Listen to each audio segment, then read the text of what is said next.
Welcome to the Outer Realm with Michelle Desrochers and Amelia Pisano.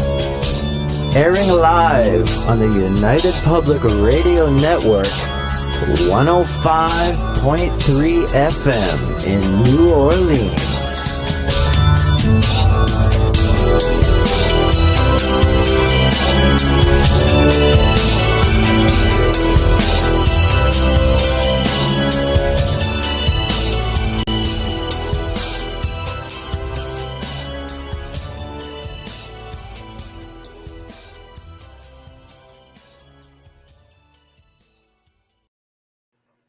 Good evening, everyone. Welcome to the Thursday night segment of The Outer Realm. We are broadcasting live on the United Public Radio Network, UFO Paranormal Radio Network, 105.3 and 107.7 FM from New Orleans. We are fully sponsored by the amazing people over at Folgers Coffee, who have been a part of our journey since day one. So thank you, Folgers. We couldn't do it without you, nor would we want to. Also, big thank you to Justice Snicker, a.k.a.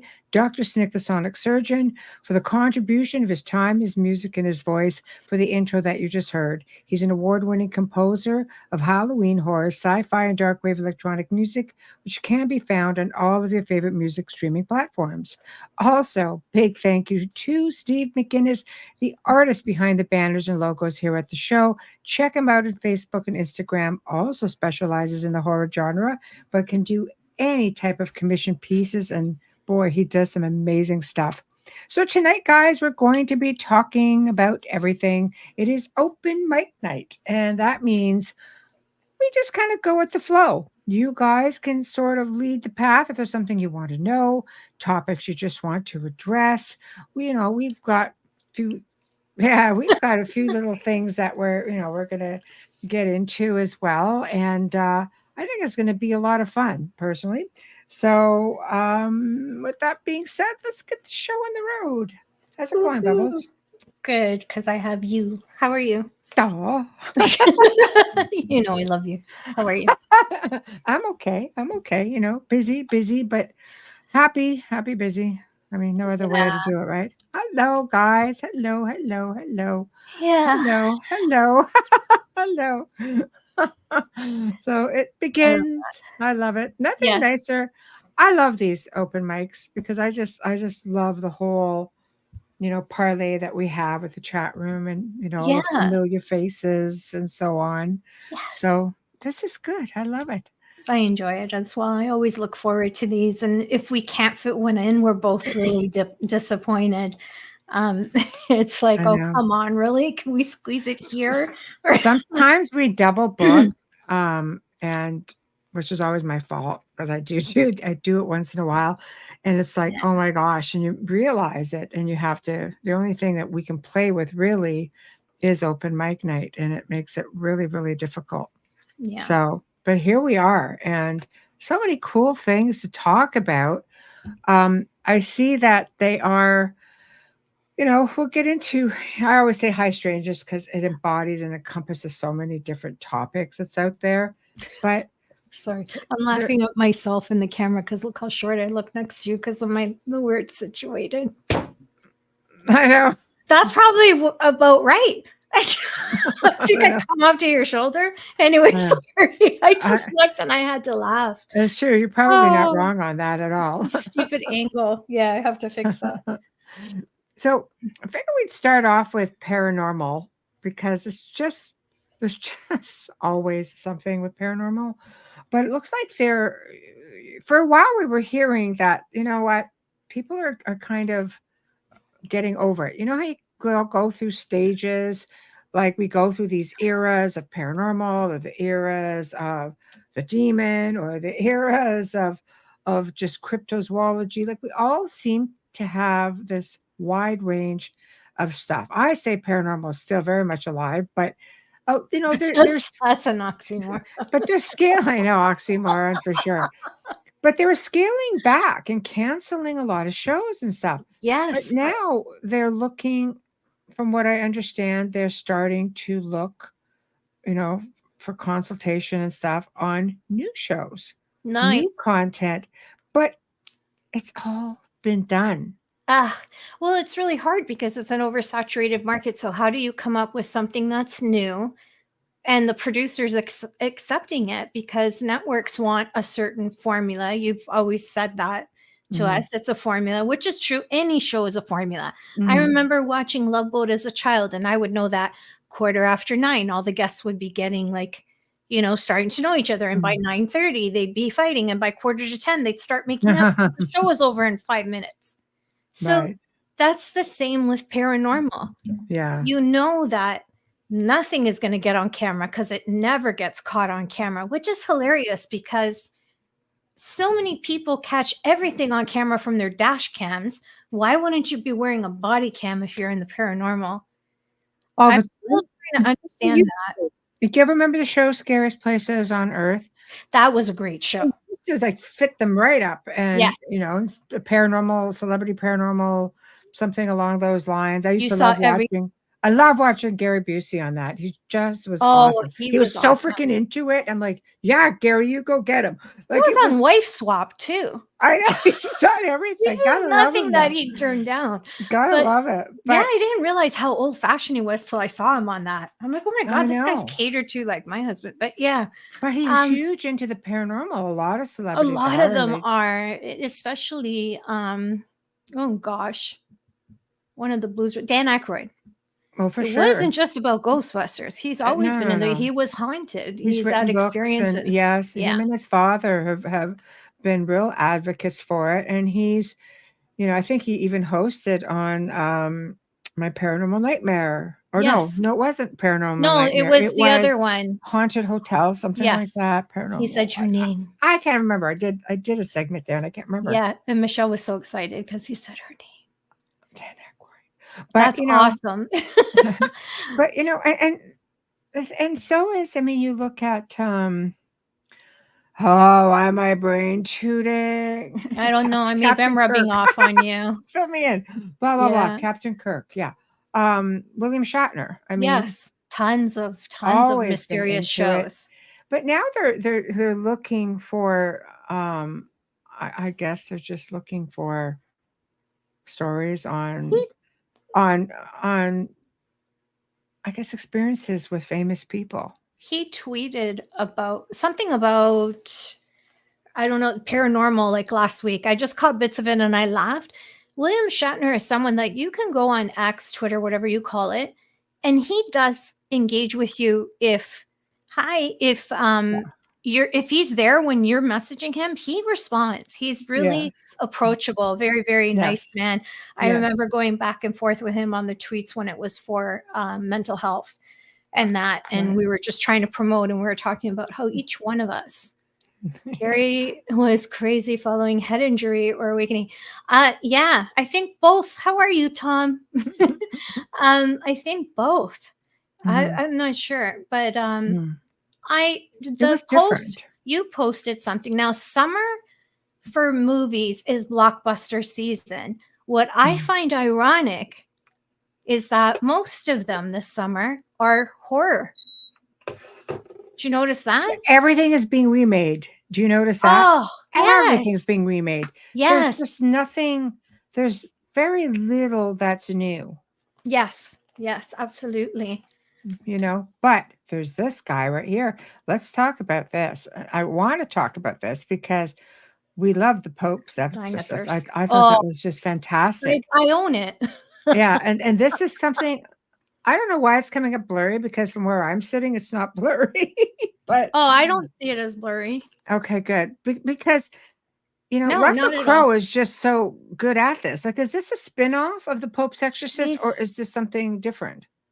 The new one, I don't know, because I read what you posted that he had actually made this film before Pope's Exorcist. Now, Pope's Exorcist is there's a lot of CGI stuff. You'll see stuff and go, normal for Hollywood. But the baseline story is an incredible film. Mm-hmm. What I loved was the Omen, the beginning. That was really well done. Mm-hmm. Really well done. I don't know what they're doing with this. He doesn't even know why he's being drawn to this. you know. Well, And I he mean, he plays a priest really well. Like he's a yeah, great actor. right. He is. I mean, I totally love what he did in the Pope's Yeah. Exorcist. But it's like Anthony Hopkins. We're always going to remember him for Gladiator too. Oh, always. Like that film is That's just good. amazing. Yeah. But I mean, a lot of these shows, you and I talked about this a little bit. Let me just put this down. Yeah, we haven't had a chance to go see a movie. It's just been crazy. But yeah. We've talked about curses and stuff like that. And I know the one that sticks out the most for a lot of people was the Poltergeist movie Curse. I mean, it came out in 1982, and there were things like, I think with Heather Rourke, who was like Carol Ann, She died. Yeah. she died. Choking on gum. Dominic Dunn, who was like the older sister, she was choked to death by her partner. She was choked to death by her partner, and the little one choked on chewing gum. No, intestinal abnormality. I didn't know that. Well, I could tell you stuff about that after. It's not suitable. Okay. But no, I'll tell you about that after. But this was her cause of death. Julian Beck, which was that crazy evil preacher, died of cancer there. And then Will Sampson, the native shaman guy, died of a heart lung transplant. And he was a real life medicine man and performed an exorcism after they finished filming. What? Oh. Like what? Wait, what? Yeah. I know. Really? Yeah. I didn't know that. We did, yeah. So it makes you wonder. I love when Tom's here. Sorry, he's a good friend. It makes you wonder, like, how many, the Amityville Horror, and there was so much controversy around Amityville Horror. Some people, yes. And I have to tell you guys that we're fortunate to be bringing back our dear friend Laura DiDio. Yes. In September, and she was a reporter that was contacted by the Lutz family to come in when everything went down, brought in, Hans Holzer. With Lorraine. I mean, oh my God. Yes. We're bringing her back because we have so many more listeners now. We want her to retell the whole thing. It was so amazing. Other than the family, she's like the closest to getting in there with Lorraine. And she got in there again way after. Yeah, after. Right. Yeah. So that's going to be a wild interview, guys. She did the news story on it. It was, she did. And she'll tell us all about the experiences in the neighborhood and how the neighbors took what was going on, what happened when it was sold. She will give us all the inside story. Yep. And she'll tell us about Christopher and Daniel, the boys. Yeah. Like, there's so much to know. I'm friends with Christopher, and I've been trying to reach out to him, but he's gone for a while. No, he's not on social media. Not so anymore. I'm gonna ask Penny. Yeah, not anymore. Who's going through some stuff. Yeah. But well, imagine living in that house. I imagine it sits with you. There was a lot of stuff that was floating around when they were filming that house. Apparently there were stories that they filmed at a replica house because the real house was just loaded with stuff, and there was stories that were circulating that even though they were not in the actual house, that people were still having a hard time. People felt there were paranormal experiences going on. People were twisting ankles. People were getting hurt.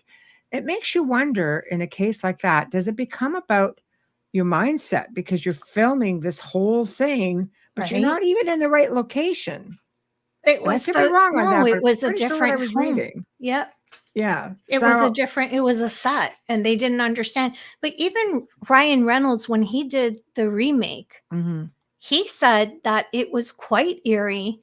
And a lot of times he felt like he was getting too pulled in to character. And he also said something about people feeling nauseous a lot. And he said, I don't know if it was the energy of the mindset because you're getting into character or if it was happening.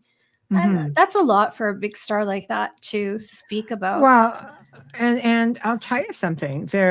A lot of them do speak out. Like there have been. Those aren't the only two movies that have had a lot of issues. So I guess, I tend to wonder if it's the mindset of the actors, or maybe in some cases, the location, because I mean, in Poltergeist, those apparently were like real bodies in there Yeah. floating around like out of the ground and such. So it kind of makes you wonder, like, how functional would you be after something like that?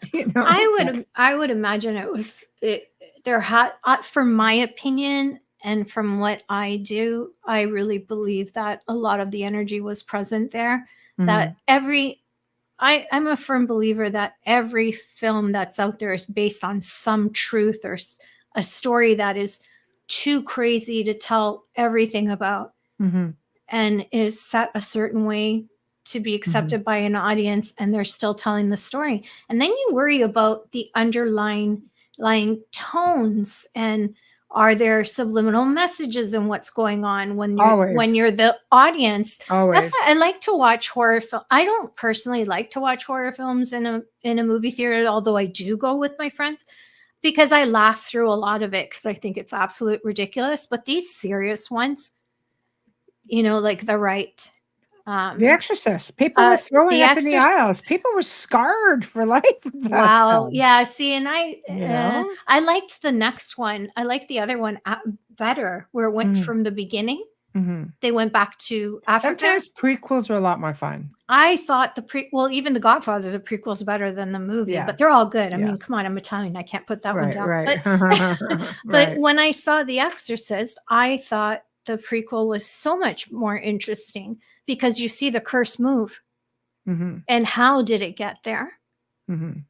And the one thing that Exorcist did was awaken the Ouija board. So And there've been movies on that. I know yeah. I had to do I remember filming a clip from Much Music on the movie Mhm. Ouija, and it was pretty wild. Yeah. People were nervous with that one. And I always go back to, I think, the mindset. I don't feel that, it's the tool, is getting blamed. And Yes. it should not be accessible to everyone, because I do believe that some people wouldn't dabble if they weren't put in the presence of a tool that makes it that much easier. But I mean, you can get one of these on your cell phone, as an app now. I think you can grab a voice recorder. Your phone can pretty much be a We're tool. not recommending that you do it. We're just No, saying no, that. no. I'm Yeah. just saying, whether it's a ghost box, whether it's a pendulum, whether it's a spirit board, Ouija board, whether it's a voice recorder, phone app, Oh my I gosh. believe it's the intention and the wanting to Mhm. communicate and reaching out, and that intention, however you go about it, because technically you don't need a Ouija board. You could make your own. You can just turn a cup upside down and say Oh, left is 100%. That's what I'm yes and saying. right Make is your own. no. Yeah. Yeah. Yeah. There's a lot of video clips like that on YouTube, but Oh, it's for hard to sure. know if they're. I know Bishop James Long does a show where he just plays the clips on TikTok, and he has it on his Instagram as well, and he debunks, or not debunks, but says whether or not he Right. feels. There's a few that are so fake that he's actually worked the cases of, Mhm. and have contacted families and said, like, you need to stop doing or whatever. Anyways, Mhm. another story. So we have someone in the audience. Contessa says Yeah, she yeah, just I just had watched that up. Yep. Russell Crowe's. Oh, sorry, I must have missed it. Mhm. Movie Exorcism. When we go back to the pendulum thing, my mother used to use my necklace as a pendulum. Mhm. My gold necklace. It didn't It's have to have easy. a cross. It had Yeah. anything on it. Could be And anything. that's what she used to do over Yeah. my hand. Mhm. Over my hand, not hers. She would do it over mine. So Right. yeah, thanks, Mom. Um, I wonder I what you know. dragged in. I know. Okay. Which This Ouija one. movie was it? Where the kids were looking through the planchette. They went, oh, that was the mother that pretended to be psychic. That movie. I don't remember it vaguely. It was creepy. It's streaming now. It's not that old. It's a few years old. Mm. One is Ouija, and it's the teenagers. Yes. And then the Yes. other one is before that, and it tells the story of the home. Mhm. So again, the house, you have a serial killer, you have necromancy, and you Mhm. have a Ouija board in that one, and a Well, zombie. So just it's almost like the Insidious kind of. I think mhm. it's from the same one, same Just creator. look at the Paranormal Activity franchise. That whole thing started with communication with the board. I thought the first film was real until we got towards Yeah, the end. I can't tell you how many emails I got. No, there's 2 endings to that too. I only saw one. I don't even Yeah, remember the film. It there's was the so 2 long endings, ago. I was but, annoyed that oh, I wasted my time. Like, I I was got so so many. annoyed. No, I have to say, it was well done for Yeah, people to think that it was real. It was done with a $30,000 budget. That's it. no, It so was was well Blair done Witch for was what it nothing. was. Yeah. For people to be messaging me and saying, "Is this real? Oh my god." I'd be like, "No." But they did it in a way that they took every step of what would happen, from the time of invitation to the time going through infestation, going through all of the The stages impression, of, yeah. of a demonic attachment and infestation to the point where, there's usually in that outcome, if it is a true possession, you're either going to kill yourself, kill somebody else, or in some respects, both. Mhm. And there are different endings that do that. It's really I felt it was well done for a $30,000 budget show. And then of course it did so well they just kept going with it. And I don't think they should have. I really No, think the first one sometimes you just want to leave it alone. I Maybe think do 2. Okay, 2 isn't even too bad, but it's overkill I think if you go, well, yeah, it's like the Fast 5 series is just well, absolutely for sure. it went from being really Yeah, real to come right, on. Like Blair Witch, they should have right. stopped there as well because a lot of people thought that was real because They there did. is a story on the Yeah, Bell Witch, not the Blair, but Bell the Witch, Bell that's Witch. right. That's a family curse that goes on. I loved that docu-series. That was Mhm. really good. Mhm. Yeah. It's Uh, There's so much out there, guys. I mean, I felt while we were on the topic of curses, I dug out some notes that I mhm. did with a lot of people loved this segment when we did it on the gray zone. And it's not, you can't just go dig up that show, unfortunately. But I thought I would just take a couple of little fun tidbits, not going through the whole freaking thing because we just don't have that kind of time. We want to talk about a lot of different things. But I thought when I found this, I was just like, oh my God, this is crazy. Have you guys ever heard? It's called the curse of 0888-888-888. This is a phone number. And it's a Bulgarian phone number. Check this freaking thing out. It was insane. I'm never gonna answer the phone again. The first the first owner of this number was out some guy's name, okay, Vladimir Grashov, the CEO of an issuing company, which I won't name, died of cancer, and he was rumored to have been caused by a business rival. Okay. Oh, Next owner was a mafia guy, also Bulgaria, who was killed by an assassin. The third is believed to be the last owner, who was killed in Bulgaria in 2005 outside an Italian restaurant or an Indian restaurant. Sorry. we're easy um, now. We I heard know, the right? mafia. It wasn't with Italian. Now we're good. But anyone who dials it hears the same message: outside network coverage.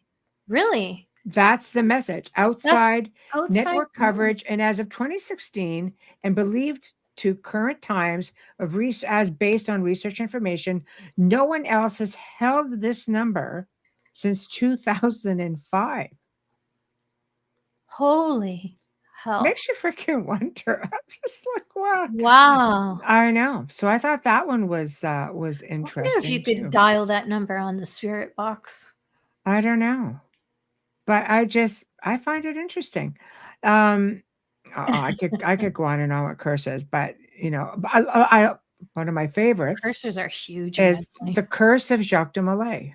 The Yeah. Templar curse of Jacques de Molay. For people who don't think that intention is really strong, okay, so he was the last Templar Grand Master, on October 13th, 1307, when they were all rounded up and disbanded, the King of France, who, because he was deeply into debt with the Templars, tortured all kinds of them, killed all kinds of them. And on March 18th, 1314, Jacques de Molay was burned at the stake, and right in front of Notre Dame Cathedral. As he was dying, he cursed King Philip IV of France, his descendants, Pope Clement, and everyone else who supported his death. He stated that within a year and a day, that both men would die. He also stated that Philip's bloodline would reign no more in France. What happens? Clement died first from a very damaging disease, is all that it says, on April 13th, or no, April 20th, 1314. So we're in the same year, literally less than a month, or no, sorry, a month and 2 days after Jacques de Molay passed away. Okay. So, and so he dies. And then Philip died of a stroke while hunting shortly after the Pope. So essentially, within 2 months or 3 months, both of them died. All of Philip's descendants or successors died tragically. From 1314 to 1328, all three of his sons and grandsons had died. After 300 years of rule, his house, his line, no longer existed, and it fell within 14 years of Jacques de Molay's curse. Don't tell me intention. A pole on the other side. Right? Yeah. I mean, it's funny that you mentioned him, because yesterday we had Jack Roth on. Yeah. He was talking about it. And then when we left the show, I couldn't fall asleep with the way my head was. And I just turned the TV on to keep it like low in the background, because I'm more anxious if can't sleep and you're just sitting there. Right. And guess what was on History Channel? All about Saunier and Jacques de Molay. Right. See? Yeah. I'm like, wow. I know. I know. Isn't that crazy? What are the chances? I go to turn that on and it's 3:00 in the morning. And there it is. Just saying. I have a lot of those aha moments, but I think everybody does. I just recognize them. They want you to see something. They'll find a way of showing it to you. Well, I did, but we'll talk about that later. So then we get into other famous curses. The curse of the Hope Diamond. Yes. Right? Originally started out, hard to believe because it's about, this big now. It started out as 112 and 3/16 carat diamond. Yeah. Big. It was purchased by a French merchant, Jean-Baptiste Tavernier, in the early 1660s. It was believed to have come from the coal ore mine in Golconda, India. Is it more of a myth rather than a conspiracy, which started floating around, stating that the diamond was stolen from a statue of a Hindu goddess? And of course, the newspapers went crazy with that, claiming that the diamond was cursed and would be bad luck for anyone who purchased it. So he sold the diamond to King Louis XIV of France in 1668. Didn't take him long. And the stone was cut by the court jeweler in 1673, which resulted in, can you imagine? He took half of it, 67 1/8 carat. Yeah. It was described as a French blue diamond. It was set in gold and worn by the king for ceremonial occasions. King Louis XV had it reset in 1749. It was stolen in 1792. It changed hands several more times. 1839, it was sold to Henry Phillips Hope and dubbed the Hope Diamond. So the curse, literally, this story floated around and became a sales ploy to enhance the diamond's value, and it worked. The last owner, American heiress Evelyn Walsh McLean, purchased it in the early 1910s and she passed in 1958. The diamond went on display before it was donated, wait for it, the Smithsonian, where it currently sits on display. Yes. Absolutely. So it is very interesting, Michelle. Hi. Thank you for joining us. Hi. But it really makes you wonder. And lastly, for the curse section, I will say this one, which was the curse of King Tut. And that's a funny one, because when I was in Egypt, when you talk to the older generation and you say, is the curse of King Tut real? And they're like, oh, yes, it's very real. Like, they really get right into it. And you talk to the younger generation, they're like, no, it's propaganda, but it sells tickets. And I would giggle, because it's like a double-edged sword. It could go I either way. I But felt like it was real. I got to see that exhibition at the Royal Ontario Museum when I was a kid. I was fortunate that I started in the public school system, so we had amazing school trips. I mean, Michelangelo was in the Catholic school, but I got to see King Tut. I got to I see got that to see it entire at exhibit. home at the Cairo Museum, and it was like Yeah, an entire upper floor. And I didn't get to see it all because the mummy remained in Luxor in the Valley of the yes, Kings. It was like, yes, you know, but yes, it was very fascinating. But I mean, everybody pretty much knows, the death words. Death shall come on swift wings to he that touches the tomb of a pharaoh. And I mean, oh my God, there's a that bunch of mummy you films know, just based on I that know. line, on that quote. Exactly. I felt So like it was very real. Sorry. that's okay. There are many beliefs that this curse, along with other mummy curses, were invented by Americans and Europeans during the 20s so they could continue to remove priceless pieces and artifacts from Egypt. I believe that partially, because they were taking them whether you were attaching a curse story to it or not. Yeah. But allegedly, there was no such inscription in the tomb. So in reality, the inscription was a spell from the Book of the Dead, which ensured eternal life. It was a Mhm. story to sell newspapers. And I thought, that really, you know, I don't know. When you think about everybody that died afterwards, some people will say, well, you're going in there, you're not wearing, protection, you're inhaling stuff that's thousands of years old, Yeah. you know, Oh, it, yeah, you could die from that stuff, right? There's exactly, fungi in there. exactly. And I'm Yep. not saying, no, it's not, because God, it's a good story, but I Yeah. don't know, guys, what are your thoughts on curses? Do you think that, again, can we go back to mindset? Do you think that it's something that if somebody says I put a curse on you, like the Jacques de Molay curse, you've got these people going, oh, jeepers, like, does it resonate with you? Do you bring it onto yourself by focusing so much on it? Or, if somebody says to you, I put a curse on you, like, meh, and you don't give it another thought. Yeah, What, I what, don't. yeah, chime No, in. if Yeah. somebody says, "I put this curse on you," I laugh my head off because I feel like I can only be affected by it if I believe it. Hmm. But with King Tut, I think what I felt was the energy, because Hmm. at the time I didn't know Hmm. that I had these gifts. And I think that was what was creating that fear. I was taken in by every piece in that exhibit. I was Hmm. like right in there, you know? Mhm, And I mhm. remember just seeing, would it be called the sarcophagus? The gold tooth. Sarcophagus, yeah. Yeah. I remember seeing that and feeling like there was his DNA, but at the time I thought it was just like his dust kind of thing Mhm. inside of that. Well, But plus remember too, right? We had grave robbers, tomb robbers back yeah, then. And they were, if you were a superstitious person, like the medieval church of Europe, mhm, Catholic Church, they're in possession of many scrolls and books, and yes, and would often use this tactic to scare people. I mean, yeah, curses can be written to warn people or ward them off or to protection. yeah, Like they're not always there to they're cause harm spells. or Yeah, misfortune.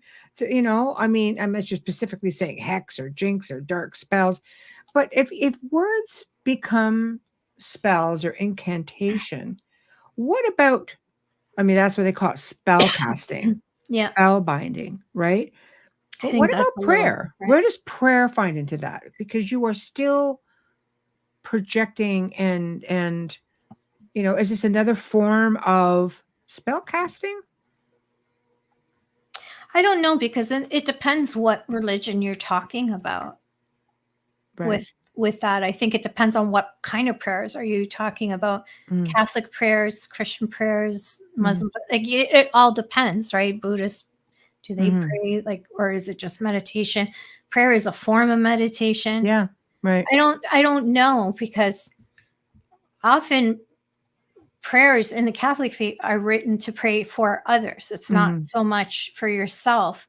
And I think Christians the same, unless you're asking for forgiveness, because the Catholics have to find a way to. And I'm Catholic, that's why I'm saying it. So don't send emails.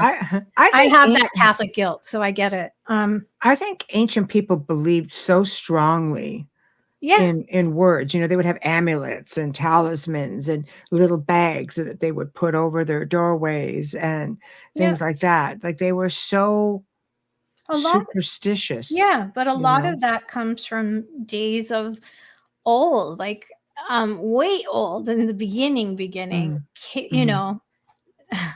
nomads and the beginning, where lightning would strike and they think the heavens were trying to kill them or something. So they probably put something out there that we would use nowadays to absorb the shock of a lightning bolt, like a rod or something, and then felt like, oh, this is it. We can outsmart the gods with this rod.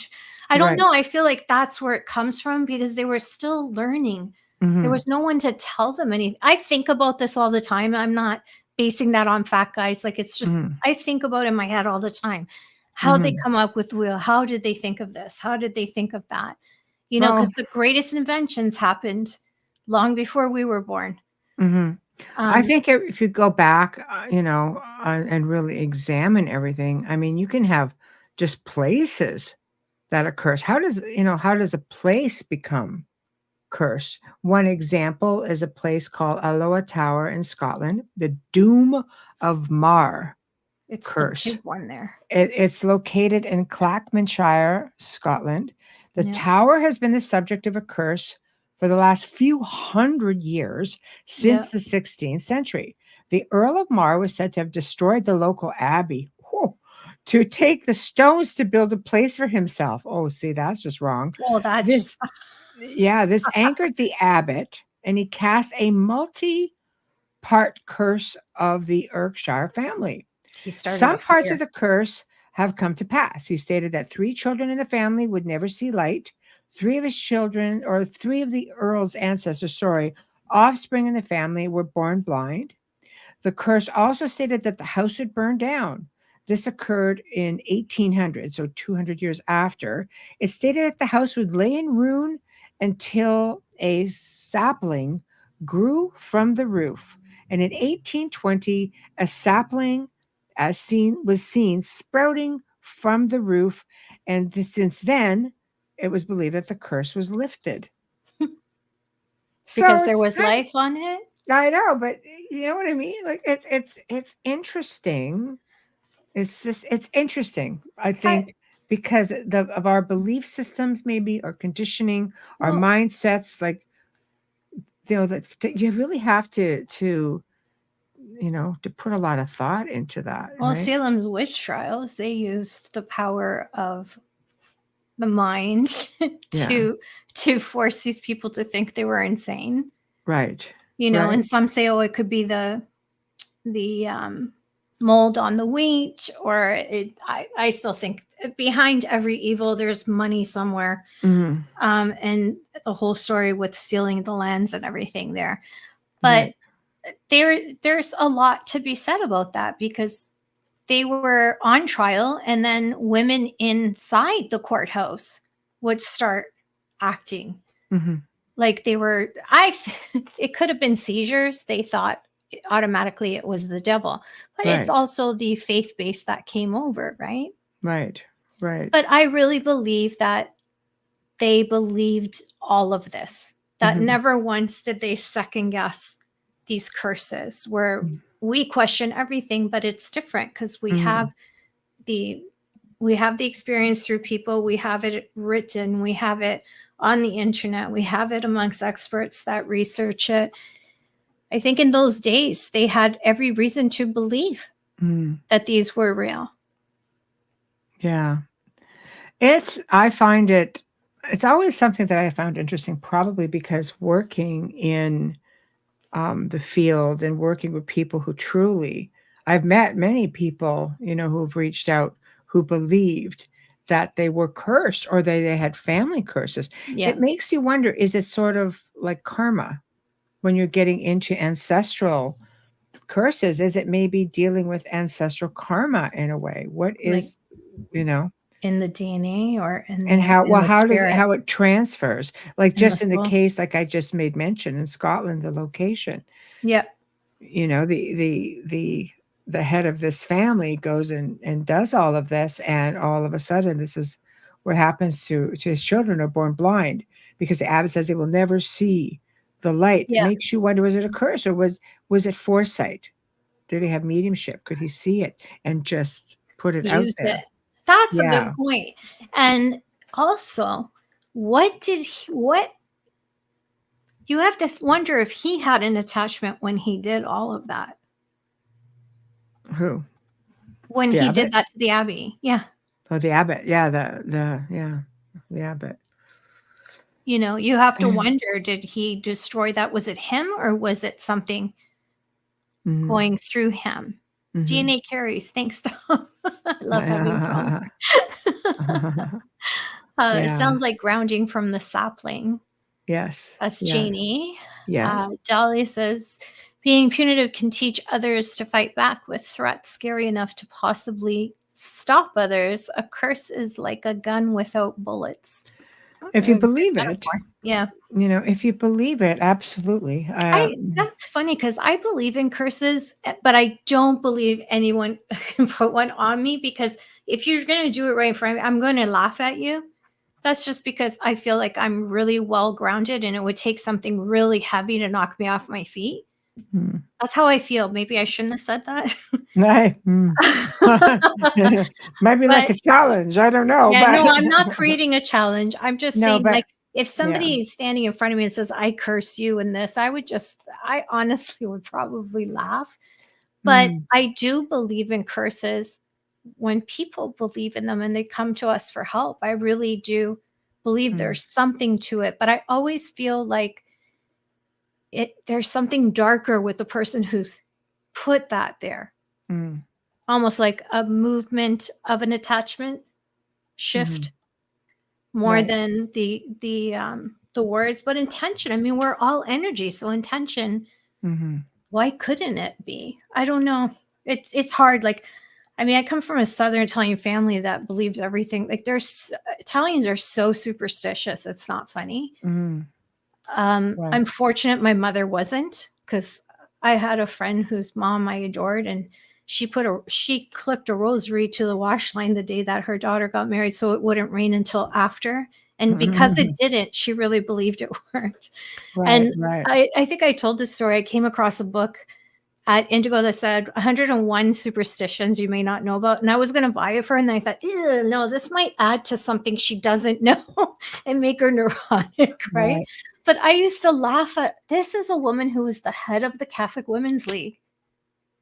You're not supposed to believe in that kind of stuff.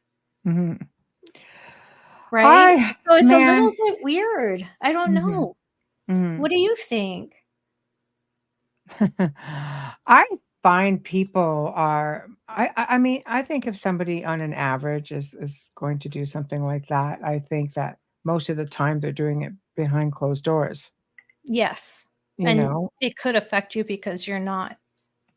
Well, it could or can't. I think it really depends on the intention behind it. Intention is very strong. You know, intention is very, very strong. Power of words is very, very strong. You know, but I mean, that also works the other way in Yeah. defending oneself also, right? So, but all right, well, okay, that's interesting. So let's move on to something a little bit different, which I thought was funny. Many years ago, I had the pleasure of filming with a man named Billy Jameson. And Billy Jameson was out of Toronto. He spent 5 years in South America in the Amazon with a tribe of people, and they taught him how to shrink heads because they still do Yeah. things like that. Ugh. See, that creeps me out. It was crazy Why because though? the Why shrink reason the reason they do this is them? because the indigenous people, and this is a worldwide thing, believe that when they would kill their enemy by shrinking the head, it would trap their soul and spirit inside of the head, and then they would hang the head. So it would prevent their enemies from moving on. So Billy had, I think, 6 or 7 of them. They were legitimate. They went to the Royal Ontario Museum. They were often on display. He would often have tours. I mean, his home was amazing. It was like a museum in itself. This was yours. So I was there. I had an amazing time. Those Michelle's, just saying. I know. He's showing me these things, and I'll tell you, I don't wig out very easily. So I'm looking at these shrunken heads. He goes, "Here, hold this." I'm like, "Okay." So I'm looking at this little shrunken head. And then he gave me a T-shirt that says "How to Shrink a Head." Oh my God. Anyway, it was interesting because I'm holding this. I'm just like, okay, it had an energy to it, which was really interesting. But I think in my back of my mind, it could be like an imprint. The soul leaves the body, but maybe the essence was in this little head. Anyway, where it got really weird. That wasn't weird that you were holding. No, because that looks like a traditional shrunken head. I know, right? But it's a real. They have a certain look about it, man. But I'm going to show you an article. I'll put it up in a minute, you guys. But he showed me this shrunken head. It was white as a driven snow, and it was a little red-haired Caucasian man with a red mustache. Oh, wow. And he said, and it didn't come from his tribes. Like, this obviously is not. Stuff. He and partners actually purchased the Museum of Oddities out in Niagara Falls, which had been around since the 1800s. Billy Jameson is the one who had 8 mummies. One of those mummies was Ramses I. Yeah. And it went to Atlanta, and the Atlanta Museum in turn contacted Zahi Hawass from Egypt, and they came back, issued him a passport, and he got a royal procession when he was brought home to Egypt. He'd been missing. He'd been illegally taken out of the country and brought to this museum in Niagara Falls, Canada. Must have came on a private plane. This Caucasian freaking head haunted me. With the red hair. And he said, the problem is you used to have mercenaries who would try to go to these remote places trying to convert these tribal people who wanted nothing to do with it. And this is what happened to the little Caucasian man. And when I looked at it, I was just like, right? Interesting. That's where that came from. So I'm going to share this with you guys. Just desserts. I wanted to share my story because it was just so, Billy was just so fascinating, and to actually hold on to these things. And he passed away, very, very young, really. Oh, and no. After I filmed with him, he had messaged me because you have to come to my Halloween party. It's the talk of the entire city. It is like an event every year. I'm like, Halloween's my worst time of year. And it was.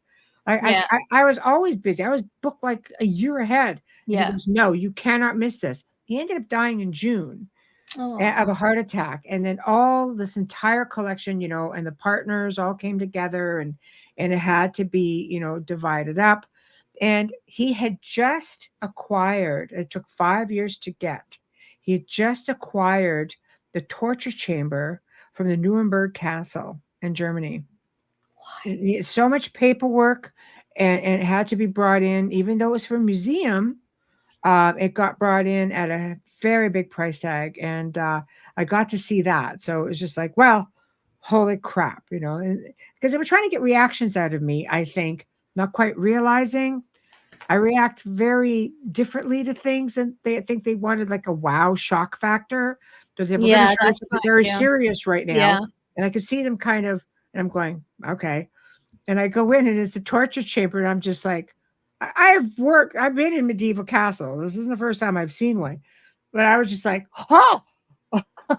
this stuff is freaking amazing. I thought it was the greatest thing ever, not because of what it was, but because of the fact that it survived. It survived for hundreds and hundreds of years. The things were built different. It never should have left Nuremberg Castle, because I feel as though a part of that history was removed. There might be some souls attached. The castles that I have visited have remained, for the most part, intact. And it's sort of sad to see a part of it just leave, But anyway, it was interesting. I just did not give them the reaction that they were expecting. But back to the shrunken heads. Here we are. So this is credit, of course, ancient origins. Thank you, thank you. We are giving you credit. So this is what to me a shrunken head is supposed to look like. And the first one I held did. It looked pretty much just like this guy right here. The guy in the Love middle right ancient there. origins. Yeah, Yeah. pretty much. Pretty much. So Yeah. I think as you go along, here we go. So we've got Look this at the little hairdo Caucasian on dude. that one. It's Caucasian. Yeah, but look at the do. The do is very Richard Little or Little Richard. Sorry, not Richard Little. But can I say, I know, right? You know who it reminds me of? James Brown. That's what I meant, not Little Yeah. Richard. James Brown, sorry. Oh my God, I'm going to get such hate mail. I know. Yeah, his hairdo, it looks a lot like his wig. I know. But you see what I'm saying? That thing's going to come and haunt me. I can feel it. It's like one of those things that you are like, okay, you look at that and it makes you realize that with the little mustache is a Caucasian man. Yeah, hard to believe because it's you're gray. Sitting there and you realize that nobody was really off limits. Do you know what I'm saying? Like you could it's come a bit in. shocking. Yeah. Yes, exactly. That's exactly right. So there we have it. So shrunken heads.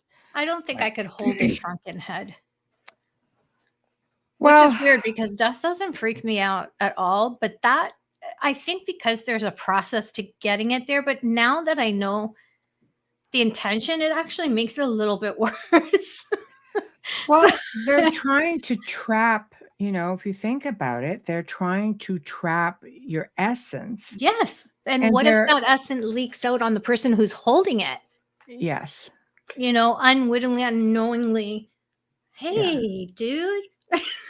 I know. And then there's an invitation and there's some kind of crack or something. Like, that's where my head goes. It is just different, though. It needs to go in a jar full of serum that you put when you have like a brain and all that other stuff that goes to science after you die. That's what I think they should be doing. But I respect the tradition. I respect this idea, especially for an enemy. I think it's incredible. It's really, it is different. And again, it goes into this belief system. We're talking about mindsets and belief systems. Exactly. How many of these things are floating around somewhere? What if it's true? Think. And they're just floating around. They're hanging in trees all over the place. Oh, they are on these islands. Yes. Yeah. They have in the Dominican, they have a lot of fake ones that you can buy in the gift shop. Yeah. Yeah. When I was there, I felt everything. Holy cow. And it's an island that's loaded with beautiful Larimar, I think it's called, crystal. I have it behind me, but I'm not going to turn around to get it. But it is absolutely stunning, and you can feel the water through it. You can feel that energy. It's so cleansing. But you think about it, if the person head that they shrunk believes in this as well, you would think that after they passed, because they probably came to perhaps a violent death, that they would automatically get themselves stuck as well, because they believed so much that this was going to happen and that they couldn't leave. Right. Like, I think about that too. It has to, I don't know. That is just, wow. It was different. It was different. I mean, these things are in museums around the world. These things are all over. I mean, you can go into, I'm sure the belief system isn't just into South America and the jungles of the Amazon. I'm sure it would be like all over the world, which is interesting, So it's, I don't know. I had to share it because I could honestly say when I had that experience, it was like you could feel this energy in there, and it's, I would have liked more time with it. Oh, okay. I was going to say, did it feel?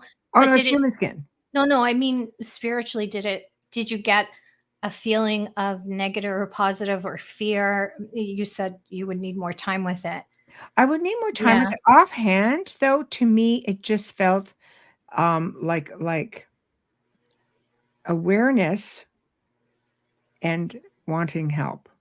So do you think? To me, that's bizarre because it could have been at that moment of death as well. because I don't believe that essences per se, it's free, it's energy, it can just traverse, you know what I mean? Yes, but if the mindset has that energy locked Okay. and frozen. Okay, I know you very well, and anyone who knows you knows that you would never be able to leave those spirits in those heads. No, Just saying. not at all, not at all. So It really if you felt, have it shrunken felt, heads, don't bring them anywhere near us because those things are going to be back to where they belong. but you notice Wow. how I say, like, it felt like an imprint.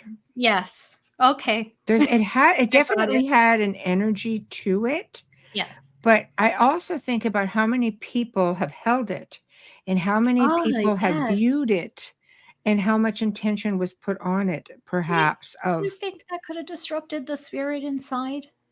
was there a spirit inside or was it an imprint of energy from the time of death? But if there was a spirit inside, wouldn't that feel wouldn't it feel violated by all those people handling it with their intentions and their energy? It's like anything.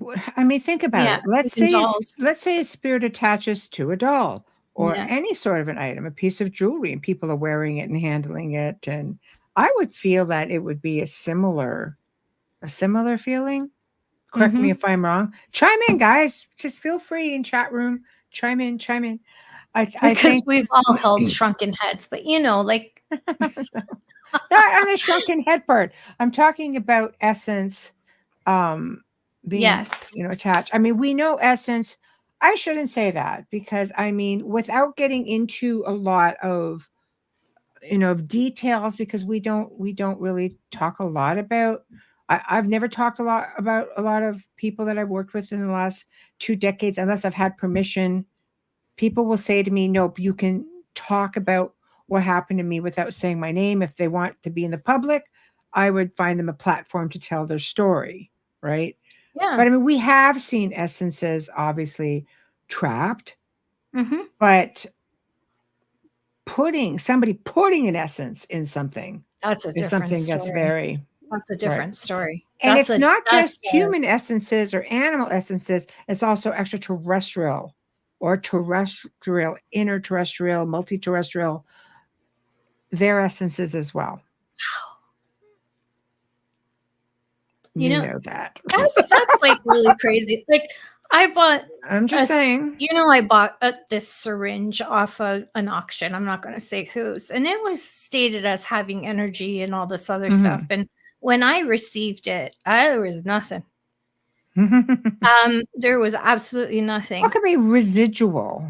I don't know if it's that, and I also believe that some people might have something in their home and they think it's attached to that. Especially if they have a lot of these objects that they're selling. Mm. I think sometimes it's that. Because other things that I've purchased from this person have had things where I've had to remove them and put them, of course, everything's closed in glass, but Mhm. I do frequently check them. Mhm. Everybody's afraid to come into my office in my house, Mm. which is perfect because it's the way I want it. Right. But yeah, So nothing in here. I think other than my grandmother's doll, which I have, mhm. I think if I show it, people will be freaked out. Yeah. That's the only I thing. I I 'Cause keep a it's lot of very, very old. My grandmother's doll. I mean, yeah. she was born in, I think, 1902. I think that, you know, definitely essences can attach to things and sometimes maybe it's because they don't realize that they're passed on. Other times they're just attached to it. It's theirs. That's it. But I mean, we, essences of all sorts do get trapped. And I Yeah. right down to cryptids, right down to ET. There's a lot that people don't think about. It's life force, right? Mhm. Well, I'm positive my mother did something, um, not nice, but I understand where it came from. I don't think yeah, it was intentional. My grandfather's second wife, like, my grandmother passed away before I was born, so he got married later on in life, and she stole from him, and one of the things she stole because my grandfather sent me this doll from Italy. One of the things she stole, my grandmother had a pearl necklace on that. And my mother noticed it wasn't there. So, of course, you can only imagine what went through her. You got one peeved off grandma. My mother was just like, I could, I hope, and that's intention. That's setting, that's almost like a curse. When you wish something bad upon someone, and it comes karmically back to you, just saying, you know, and there's very few things I'd risk my karma for. That's one, and that's my kid. But well, I think that you know, it's a lot of things to factor in when you go through life. I do feel it's really important to always put out good intentions and to always try and, you know, leave your mark in a positive way.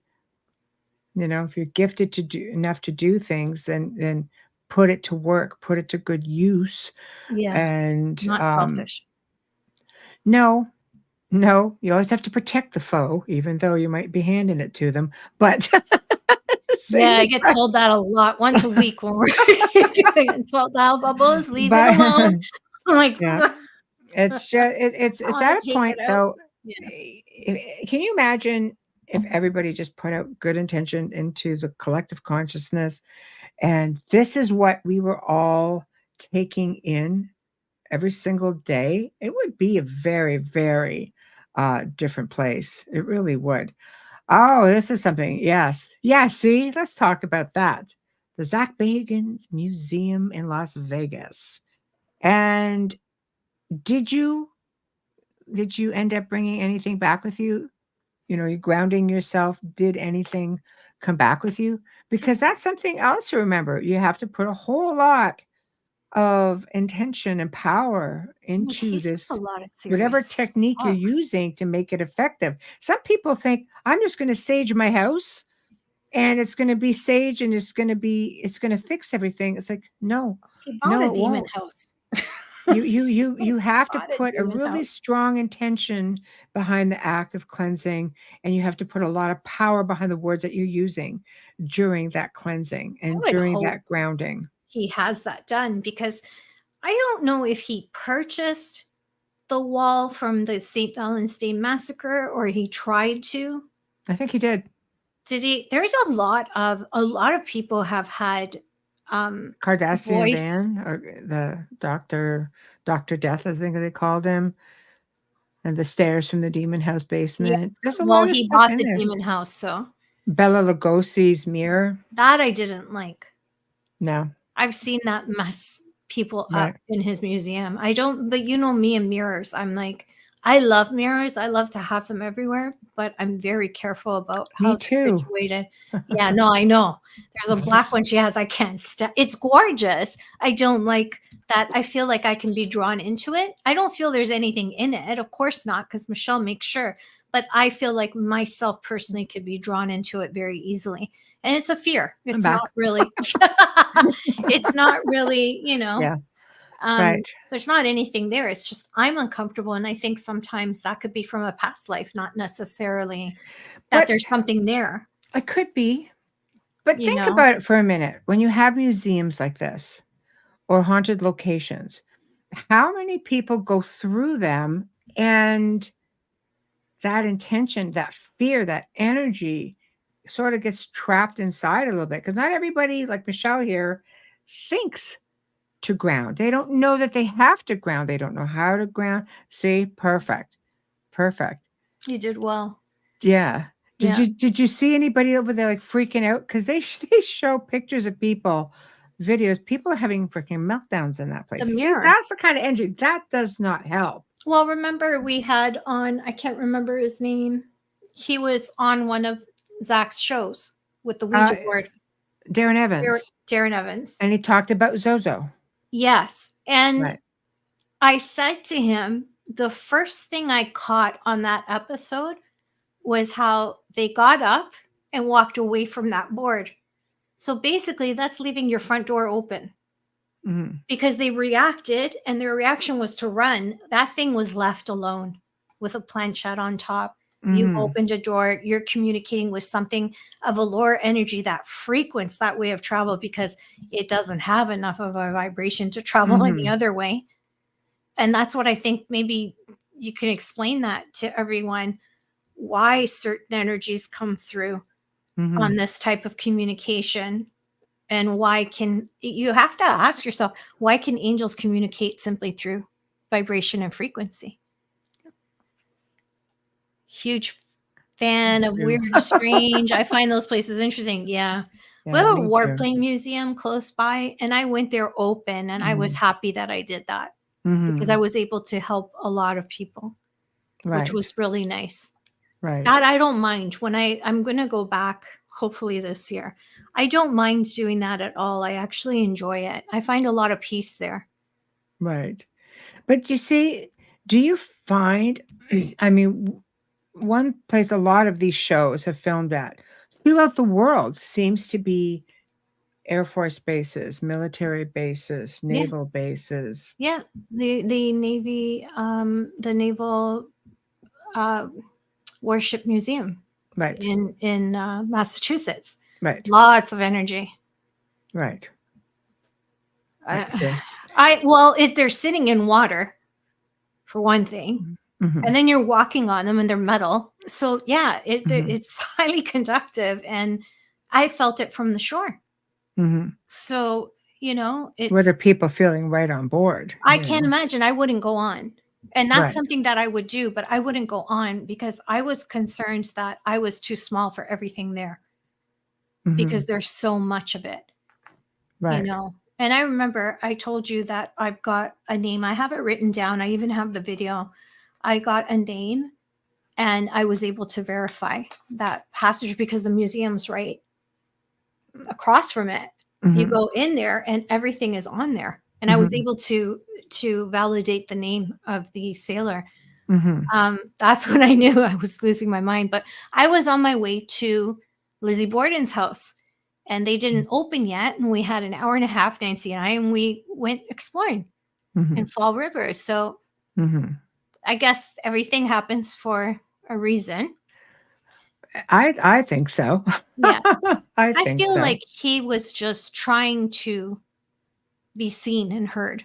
And I'm sure other mediums that have been in the area have probably experienced it, because I feel like it was an intelligent haunting because I was answering and asking and he was responding. So, yeah. We had that situation with an individual who was visiting the manor when we had it, and it was a soldier from 1812 who wandered in and gave all of his information, and she picked up on it, and she went and she found all that information, and then she also did a beautiful painting of him, like a psychic painting. It was beautiful. Yeah, that's nice. I like that. It's great.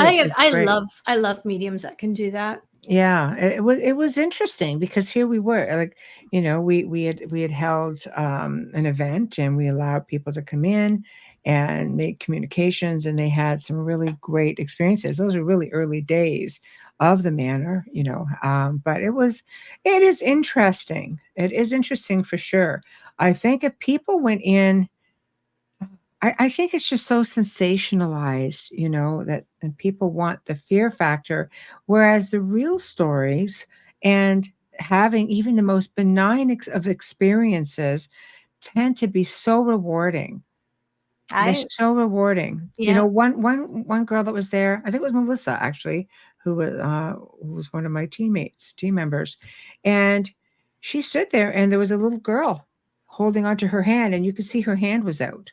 And she was just like, "Oh my God, something has my hand." And we knew there was a small child there. Yes. And which was strange because small children didn't live there per se. No, but the family had adult children. Maybe after the fact, because the house stayed in the family's possession right up until 1969. So it was definitely different. Yeah, could be drive-throughs. With Lizzie Borden, that was the big one for me. Everybody's going in there getting spooked, and I'm in there crying because I'm hearing her and following her, and she's showing me the story, and I'm literally upset and sad, not I didn't go in there trying to poke at the circus act. I went in there trying to understand and see if she was okay, kind of thing. Right. Because that energy and that intention going in with that fear can keep them grounded. Absolutely. So it's important to not do that, no matter what your opinion is of the person. You know? Absolutely. Okay, so what we're going to do now is we're going to move out of the paranormal a little bit, and we're going to get into just some different sort of stuff. Let me pull something up here. Okay. So here's something, we talk a lot about USOs and things like that. I read an article that DARPA has a craft that looks like a stingray. I'm just sharing it. This is just more of a, hey, what the hell sort of thing. What? Yeah. This is a thing owned by DARPA. You see that under the water? Yes. Do you think mistaken identity? Do you think, look at this thing? I think it's exceptional. It's like the triangle UFO, that people know is military or and Air Force. they'll use that. It's camouflage in the ocean. That's what they'll use. A submarine will pick it up because some stingrays can get really, really big. Yeah, it's pretty wild though. It's just one of those. It's just one of those examples. No, I'm not saying that it's not. Oh no, I'm just saying that you just don't know. No, you just don't know. They have all the answers for everything we question. Yeah, that's why I saw it and I'm like, oh yeah, they'll use this kind of. Well, the stealth bomber is pretty though, isn't it? I know. It's very pretty. It is. And when you see wild. them, you kind of want to go underground. Yeah, it's pretty wild.